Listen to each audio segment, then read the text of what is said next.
6 שנים במשרד החינוך כשאני מרוויחה 5,000 שקל בחודש. הייתי מורה במשרד החינוך עד שבשנה השישית כשאני בהיריון חודש שלישי אני מקבלת מערכת שעות לפני תחילת שנה ומגלה שהורידו לי 5 שעות מהמערכת, שוות 2,000 שקלים בחודש. באותם רגעים הבנתי שבעלי צריך לעבוד יותר, אפילו לעבוד לילות. תכף עומד להיוולד לנו ילד, ההוצאות עומדות לגדול וההכנסות רק קטנות. שם אמרתי שאני לא יכולה להשאיר את זה ככה. קבעתי פגישה עם המנהלת כשהמנהלת יושבת ממולי ואני משתפת אותה שאני לא יכולה לחיות במשכורת כזאת נמוכה.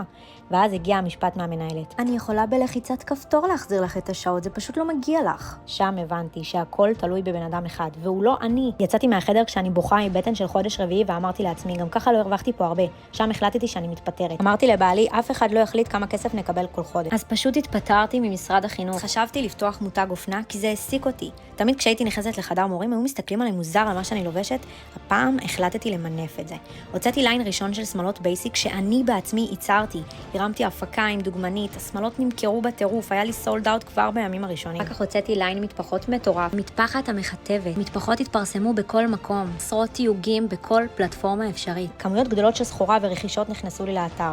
אלפי לקוחות שמחות ומרוצות, משכורת פי 2 ממה שהייתי מרוויחה. והכי חשוב, עבודה מהבית, בלי בוס או מנהל שקובע לי כמה כסף ארוויח בכל חודש. אני הבוסית של עצמי.